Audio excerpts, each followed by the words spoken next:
Nope. It more like, woo! No! You're wrong. Hey, it's Chris. 3 years ago, crowdfunding, ranking and reviewing them. Where are they at now? Are they even on your radar? Truth be told, May 2021, right? Whew. This was not a great month for crowdfunding, but that's why we need to talk about it. This is almost more important in some ways than the months where there's like all of these big projects, right? Because you have big expectations for those big projects.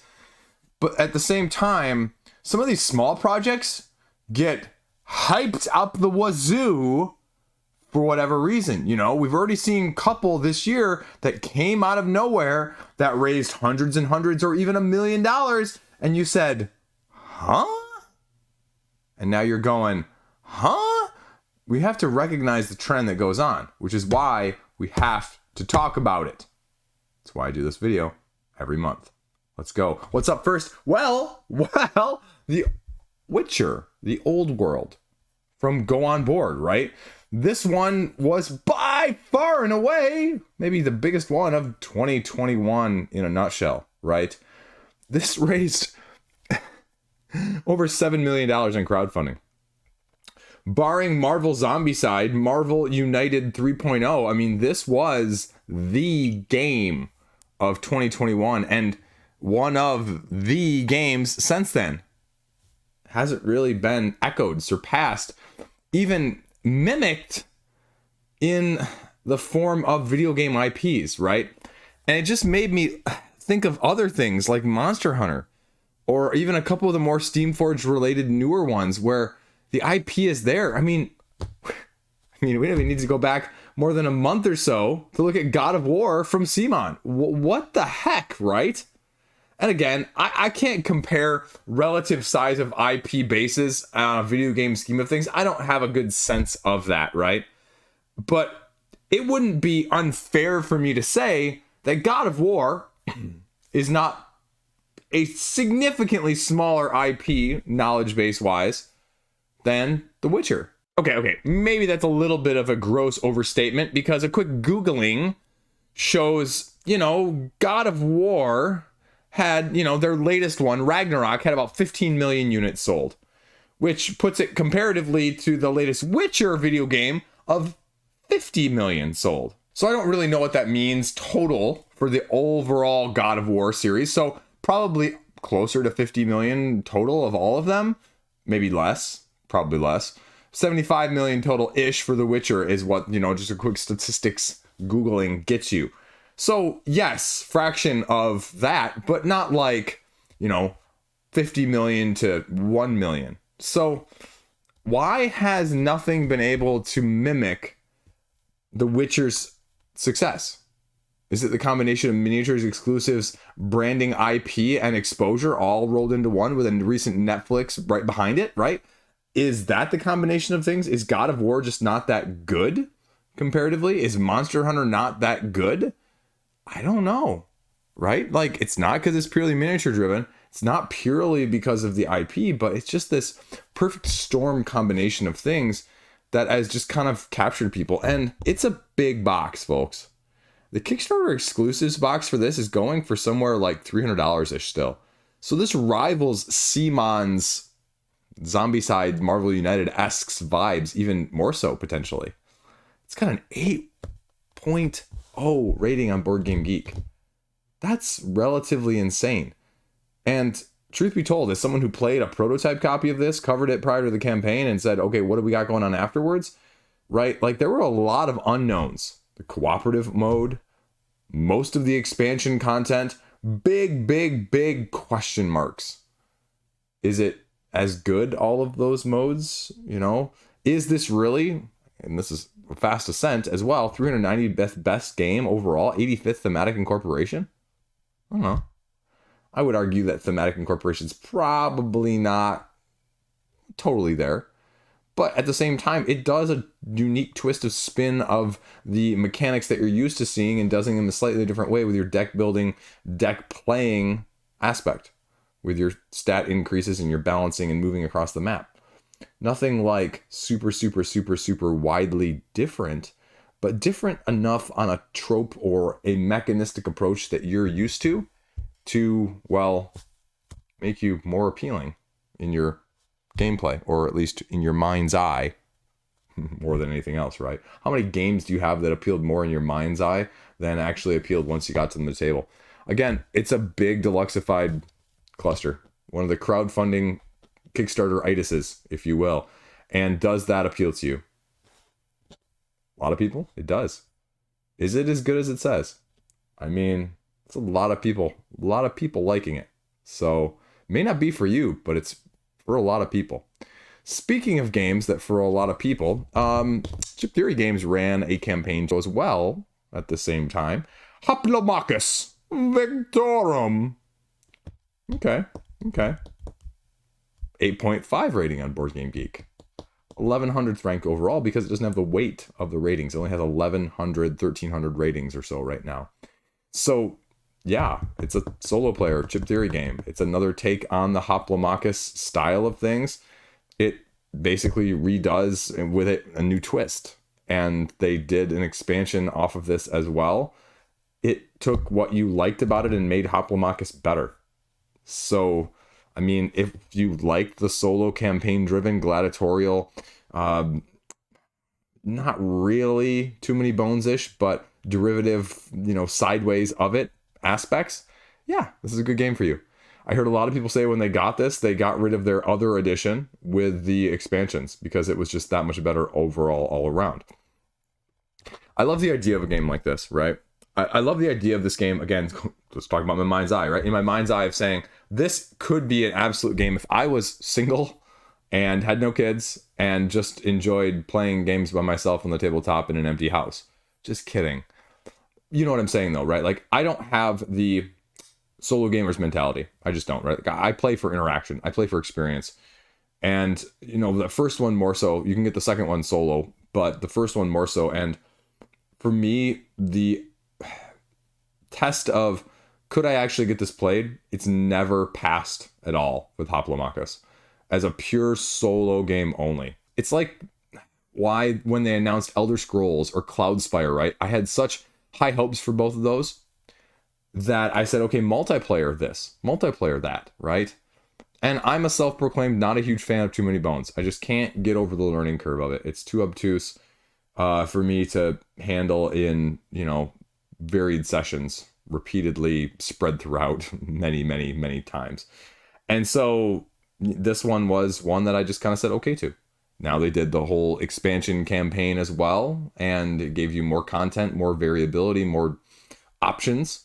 But I wouldn't say that anyone would make the argument that they're necessary either. Maybe I'm wrong again. Again, expansions don't make it or break it. Expansions excite you or overcomplicate things as a whole. So, did really good. You can still pick it up on their website. I mean, thankfully, this month, almost all of these are delivered. So, that was the second one. Then, you know what? Let's go over to the most highly underrated game, maybe of all time, in the history of me covering games this month. Right? Reminds me of the Aqua Teen Hunger Force thing, where Carl has the lock of the century of the week, right? And anyway, it's Path of Light and Shadows. Just a highly underrated game. Out of print for a while. Sort of indie demand. They came back with an expansion, Solstice. Truth be told, I really kind of like this game because I was an original backer of the base game. I had the expansion content with the exclusive. I was a Kickstarter backer the first time around. And from indie boards and cards with combination with Stronghold, I was relatively happy. I taught my group how to play it wrong like 2 times or 3 times in a row. And I just thought it was doing something slightly uniquely different with a deck building aspect and these 2 different paths that you're maximizing in terms of getting bonuses depending on what card play, card lay you're going, with an area control majority element on the map as well, traversing those different places on the map in the first place, building your towers. It's a little heavier. I mean, it's a little bit thinkier. It's got over a 3 rating on Board Game Geek. And, Solstice was just giving more, right? More land, more relics, more realms. And I would make the argument that it's been just as well received overall. That being said, this is also a game where I feel like you either just love it or you just don't have any interest in it whatsoever. highly, highly underrated, but also just not highly appealing as much widely applicable, I guess, as a whole, right? The rating for the expansion is great. It's got 100 ratings. Even the base game originally only has 1,600, so not a ton there, but still good enough to rank it in the top 1,600 on Board Game Geek. There was this whole like little Kickstarter exclusive stuff with the original base game, and I think they offered a lot of that around the second time with that expansion, because that second expansion really wasn't planned, and it just kind of got critical acclaim of people wanting it and getting it, you know, on the secondary market and trying to just find more of it. So it offered a mini solo mode, but again, as an area control, right? I hate it when area control games try to do area control with solo. Some modes in some games just feel shoehorned in, and too many people listening to too many, you know, squeaky wheels, we'll say, on crowdfunding comment sections. And everyone knows how much of a dumpster fire crowdfunding comment sections are in the first place. But I mean, back 3 years ago, there was a lot of sort of chirping and listening to the chirping from creator side of things. And I understand it, but it didn't make it right. And just because you're louder doesn't mean your opinion's better. And this is one of those, I'd say, you know what, just stay away from it, man. If your game's not designed for it, if you don't want to, you know, really, right, like give me the most fleshed out, the most well thought of stuff. And if it's not for me, then I just don't play this game and I go find one that matches what my suits are. But I just, you know, it's always been a pet peeve of mine, of people griping and complaining for modes that just clearly don't fit. And then you complain about when they're not as good because you tried to make the designer shoehorn them in the first place, right? Like, have your cake and you get to eat it too, apparently. Next up, let's go to Rock Manor games, and let's go Wasted Wilds in the form of Maximum Apocalypse.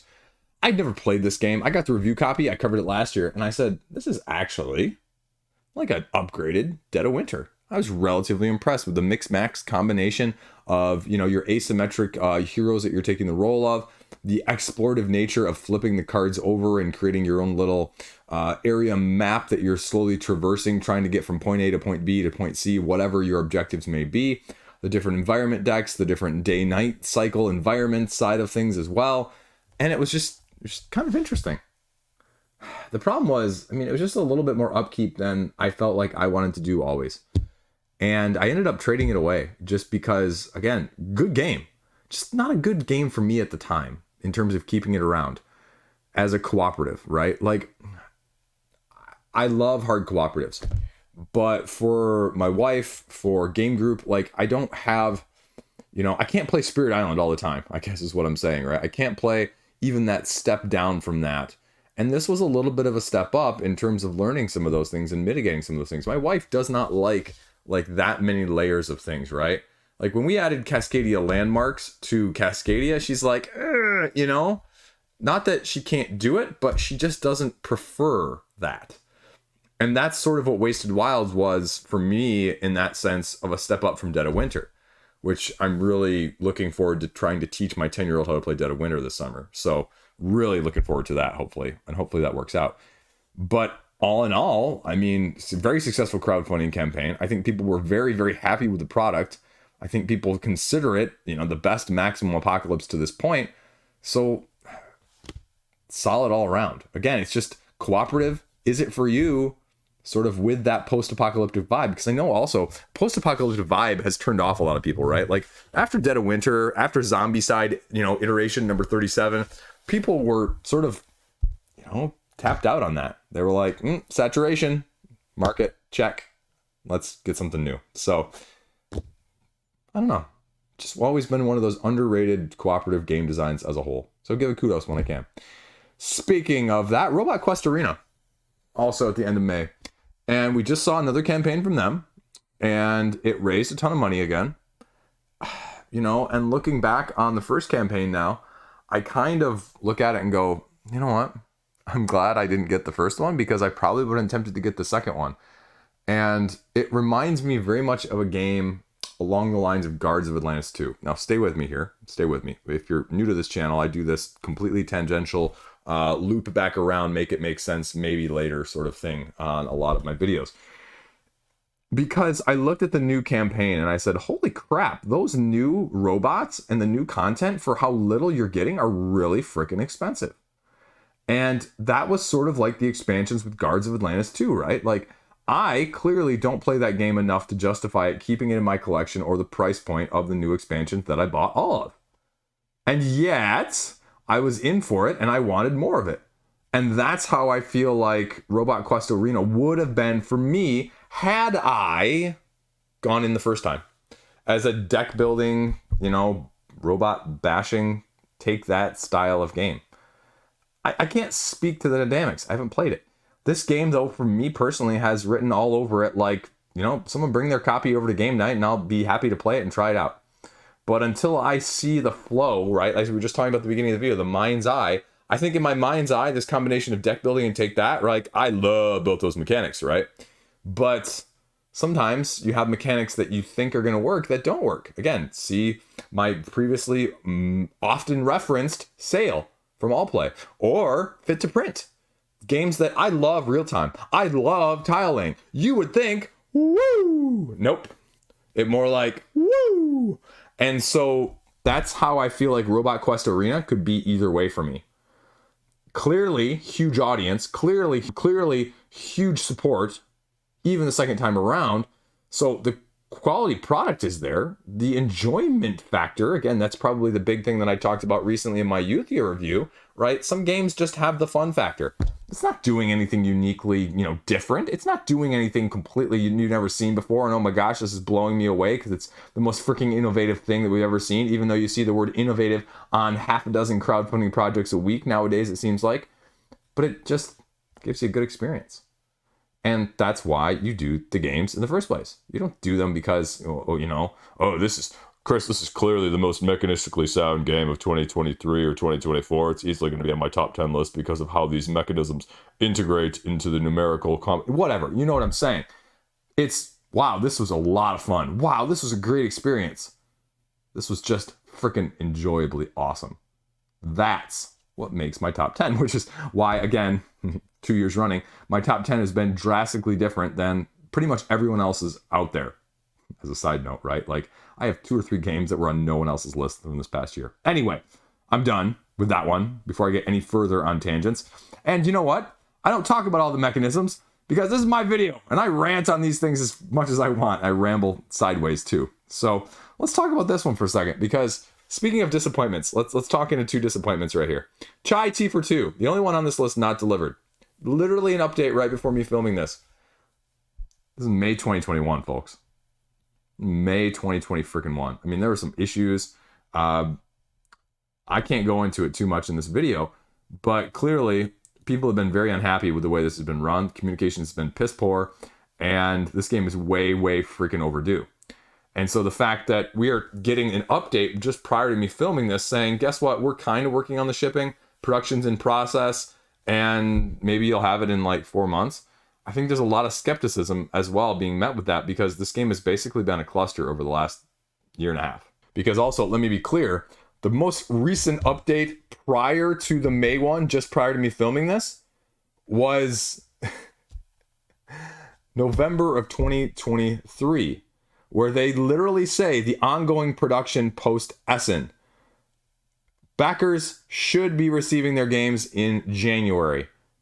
We have worked on a timeline for warehouses with others quick to follow. They've shifted. We hired a bookkeeper, special edition wood, all that stuff, blah, blah, blah, blah, blah, right? So 6 months later, they say, just kidding, guys. Actually, we went to China, and here's some pictures of the skids of games, and you might be getting it sometime soon. We're going to send it to Michigan by me, and you know what? Sorry. What? 6 months. This has Onimaru written all over it, right? Because campaign supposed to be in production here 6 months ago. What the WTF is going on here, right? For a game that was supposed to be delivered, well, if it gets delivered later this year, 2.5 years late. And this wasn't like a small amount of money either. This was 5,000 backers and nearly $200,000, probably easily over $200,000 by the time the crowdfunding, post-campaign manager ended. So that's, right? that make you feel good that you're going to get anything at this point? I probably wouldn't be super high on it from that aspect until I actually see shipping notification.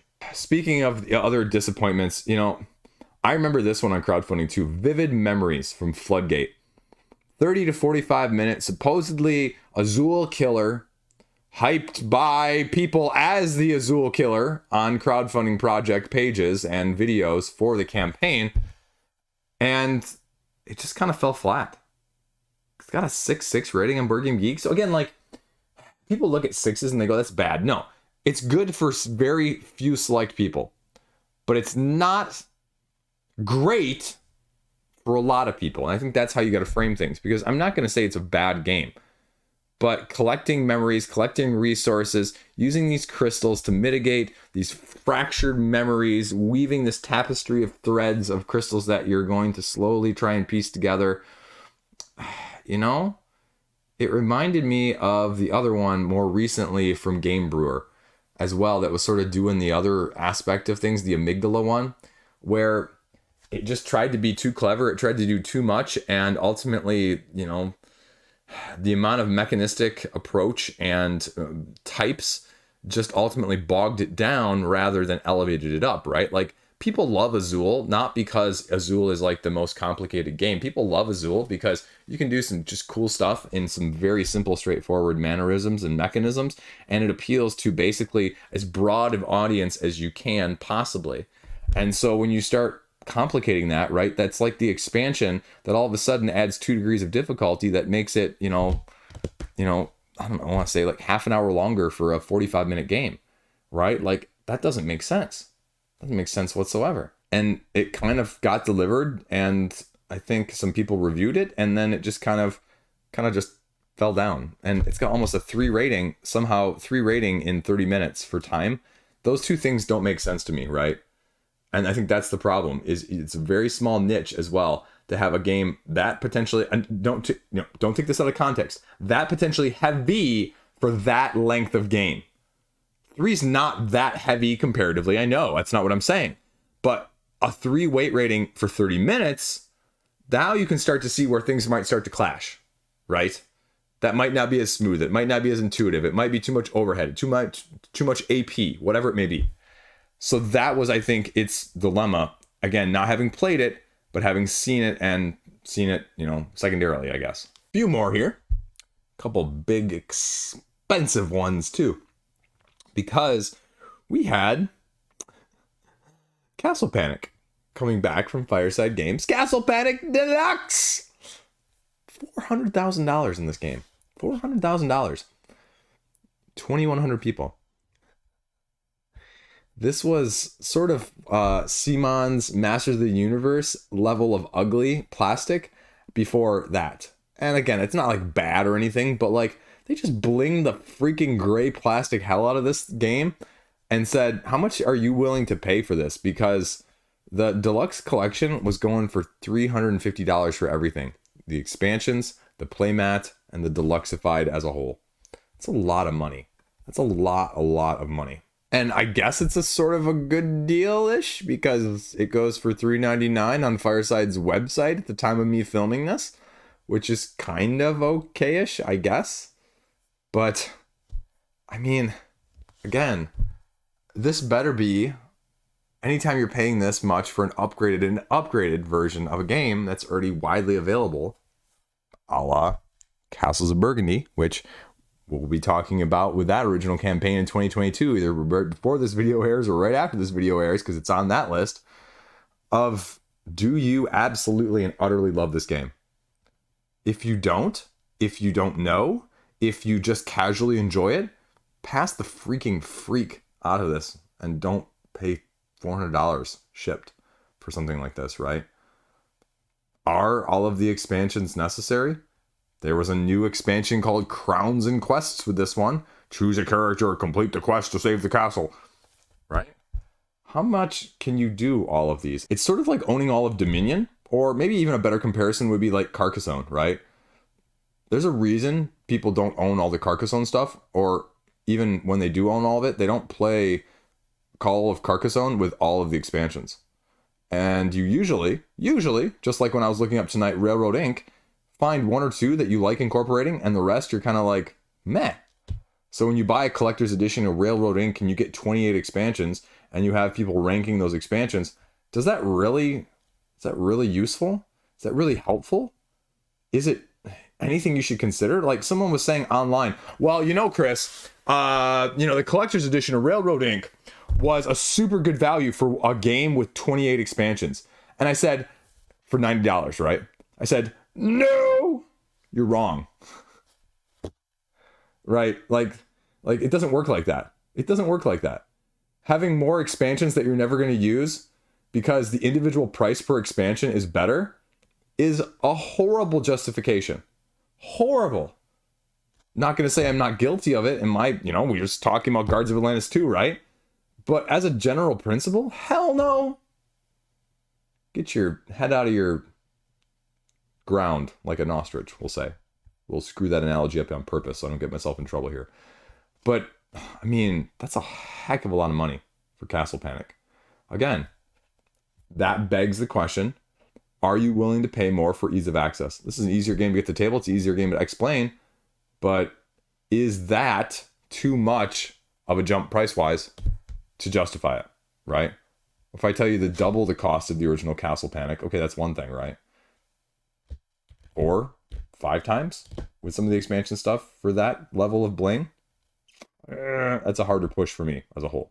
EOS, the Island of Angels. Asymmetric engine building with sort of this pirate meets angels demons vibe, where you have this huge board of asymmetric upgradable situations as an engine build where you awaken your angels, fight your demons, gain glory around this island that you're slowly exploring.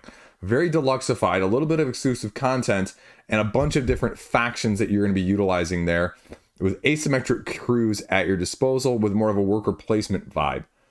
I don't know. This was one that, from King Raccoon Games, I looked at on crowdfunding, and you know what? Truth be told, I watched Board Game Co's video on it right before it finished funding, and I just said, those boards look like there's really a lot of stuff going on, and so I ended up passing on it as a whole because there was some exclusive content, and I was tempted by it from that aspect of things. And it's got a 3 rating on Board Game Geek. It's going to be about a 2-hour playtime, and it's got 270 ratings, so 7.7. A lot of stuff. Possibilities upon possibilities upon possibilities. Only having 3 actions though on a turn-by-turn basis. So I kind of like the idea of that, but how you're going to be utilizing it is what you're going to be really looking for. So mixed opinions out there right now in terms of the comments, and there's a couple reviews that have come out since its release, probably about 3 or 4 reviews. So intriguing to see where it goes. Again, I haven't really heard about it a lot since it got delivered. A few initial waves. Haha, dad pun number 2. Again, nothing positive or negative. Don't say that as a pro or a con. But just, again, in the line of good games nowadays, right? If you call this a good game, what are you looking for? Are you looking for good games? I have lots of good games. What about great games? That's where my trouble would be from that aspect of things. Speaking of that, how do you feel about exploring draws, exploring rights, rolling rights, whatever you want to call them, right? The Isle of Cats did their expansion into that realm of things from the City of Games as the Isle of Cats Explore and Draw. And I think it's one of the better, more well-received ones over the last couple of years. But again, like 7.4 rating on Board Game Geek. How do you interpret that? But you choose your set of cards each round instead of drafting, and you then use discoveries to cross off your stuff on your boat. Polyomino roll and write, if you will. Treasures, score points, complete lessons. Again, sort of taking the similar vibe of the base polyomino game as a whole, and now giving it just that feature. And we've seen that with a lot of other roll and writes over the last 2 or 3 years.